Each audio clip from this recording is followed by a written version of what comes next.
Hello, this is day 19. We're going to start today with a short breathing practice, pranayama practice. So take a seat or get comfortable wherever you're lying or seated, and let's begin.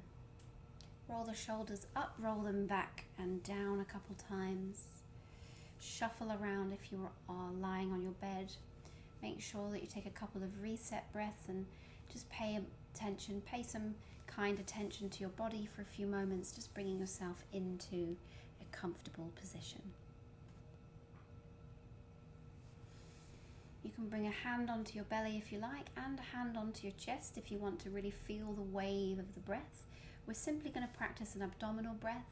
We're going to visualize this breath as the tide of the ocean, so you can visualize the tide going out and in, and you can feel like your belly and chest create a wave in the ocean, so that helps you to visualize and feel everything that's happening. So take a moment there. Just noticing the skin around the nostrils, around the nose, just noticing that cool air as it passes in through the nose, into the back of the throat. Relaxing the shoulders. If your shoulders are switching on, just take a few more rounds of the shoulders. These are the upper traps or upper trapezius muscles. They hold a lot of tension sometimes, so sometimes we need to shake them out.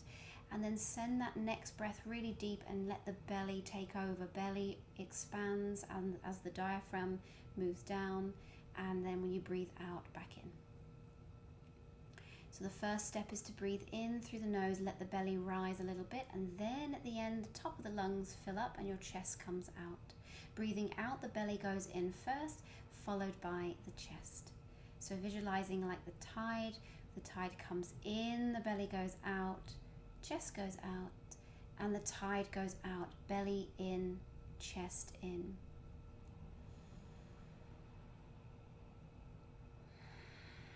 Shoulders stay relaxed as we carry on breathing at your rhythm with your pace.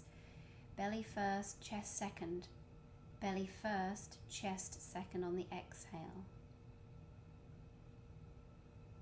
Slowing it down or speeding it up, try to work with your body. So what is your body asking you to do? Can you go slower and fill more?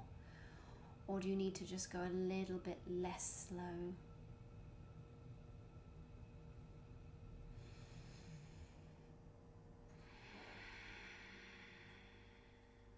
Couple more rounds, keeping the shoulders relaxed.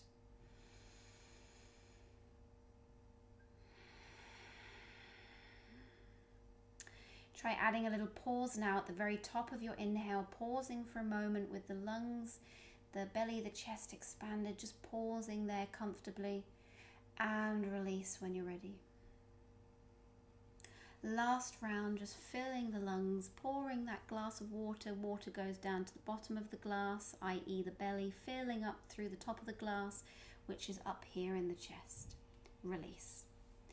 Take a moment now to just go back to a natural breath and release, changing the seated position if you need to, changing whatever you need to be comfy. So today's session is going to be about active listening. So how many times have you been in a conversation with somebody and you've realized that actually you didn't listen very well, or you feel like you've reacted, or you've butted in, or perhaps you got the wrong end of the stick, or you didn't quite realize that what they were actually saying? So obviously this is very close to home for me as well. Where I'm coming from is I'm being an excitable person with lots of ideas. And so I've had to work a lot on active listening or listening skills. And if this resonates with you, then this session will be quite useful, because I'm going to give a little tip or a little way that we can start practicing. Again, same as everything else we do, it's a practice, it takes time, and we have to do it regularly. So I'm going to do a 4-step process for active listening. I'm aware that I only have 6 minutes left, so if I'm going quite quickly, then just work with the pause and play aspects of the video. So we're going to break down our active listening into 4 pieces, and I want you to perhaps practice this today or tomorrow in the next few days whenever you get a chance. The first step in our active listening exercise is to pay attention to what they're saying. So this means we're going to put away the phone, turn the radio off or anything that's distracting, or stop doing whatever we were doing, and turn towards the person and give them our full attention. One wise owl once told me that it's only really humanly possible to talk for about 7 minutes before you run out. This person is a chiropractor, and they said that when you really let people speak, it can last around about 7 minutes. Now, I don't think that will happen in a normal conversation. That's just a little interesting fact for you. So pay attention. So if you can meditate, or you can mindfully walk, or you can watch a movie, we can give somebody a few minutes to really pay attention to them and listen to what they're saying. The second step is listen for accuracy. So often when we do try to listen, our brain kind of jumps to conclusions, or they mean this, or they mean that, and we end up kind of reacting or responding that way. So listen for the meaning in what they're saying. So the fact that you've given them your attention will give you a head start on this one. So really listening, what do they mean? A good technique to use is to paraphrase back to the person, waiting for those moments where it's a good time to say, so what you're saying is that you find that press-ups work better than sit-ups. Get them to confirm back to you the meaning that you're getting from what they're saying. And then once you've had that confirmation, you've given them time and you've listened for accuracy, you want to also listen for empathy. What that means is try to take a moment to digest what is underneath everything they're saying, what feelings, what needs, what stories, what experiences are underneath it, if any. So it can be like a helpful thing to add on to listening for accuracy. And once you've done that, you want to listen for mutual creativity. So you've gotten to the point where you've taken in what they've said, paraphrased back to them, given them the attention. Then it becomes a dialogue again. You want to respond with the information they've given you to create this unique understanding and this unique language, or this unique reality that you've created together.